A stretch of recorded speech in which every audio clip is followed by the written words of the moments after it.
নমস্কার, মানি মেকিং মাইলেজে আপনাদের সাদর আমন্ত্রণ। লাস্ট দুদিন ধরে নিফটিতে আমরা 24,750 একটা ইম্পর্টেন্ট লেভেল বারবার ডিসকাস করেছি। কালকেও যদি 24,750-এর ওপর ওপেন হয় আর তাহলে আবার আমরা নিফটিতে 24,960-এর লেভেলটাকে টাচ করতে দেখতে দেখতে যেতে পারি। আর যদি 24,950-এর ওপরে হোল্ড করে তাহলে 25,000 থেকে 25,200 লেভেলও আমরা দেখতে যেতে পারি। নতুবা 24,950 থেকে 900 এই লেভেলেই আজকের মতন প্রফিট বুকিং দেখা যেতে পারে।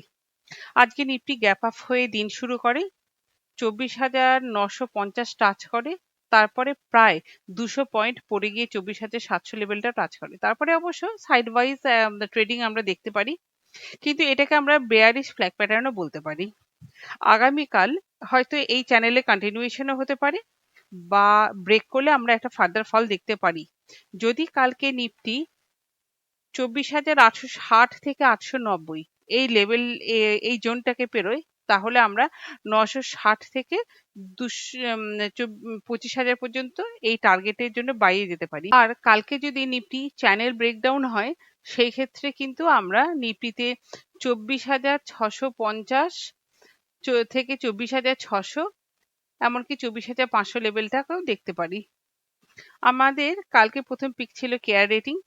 কেয়ার রেটিং এ আমরা ভেবেছিলাম যে 640 পর্যন্ত যেতে পারে, কিন্তু আজকের ক্যান্ডেল স্টিকটা যেরকম হয়েছে তাতে শুধু স্টপ লসই হিট করেনি, কোথাও যেন শো করিয়ে দিল যে 1755-তে ডাবল টপও করতে যেতে পারে।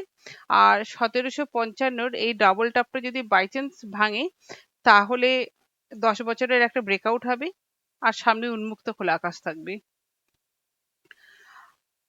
আমার দ্বিতীয় পিক ছিল মেড প্লাস। মেড প্লাসে আমাদের কোনো এন্ট্রি হয়নি, ফলে কোনো কাজও হয়নি। যাই হোক, আগামীকাল আমরা গ্ল্যান্ড ফার্মাতে কাজ করতে পারি। 1542 থেকে 1530-এর মধ্যে এন্ট্রি নিতে পারি। স্টপ লস হতে পারে 1512 আর টার্গেট হতে পারে 1585, 1595 ইত্যাদি। আমার দ্বিতীয় পছন্দ আরইসি লিমিটেড।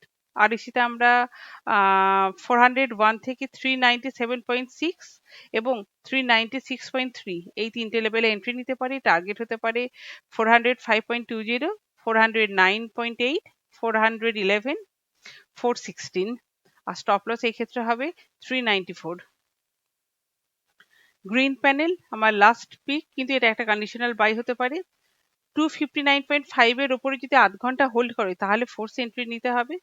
টার্গেট হবে 269 থেকে 272, স্টপ লস হবে 252। দেখ আমরা এই তিনটে স্টকে কালকে কাজ করে দেখব যে আজকের মতন বাজে দিন যায় কিনা। হয়তো আমাদের কালকে একটু প্রফিটের মুখ দেখলেও দেখতে পারি। যাই হোক, hope for the best. Thank you, good night.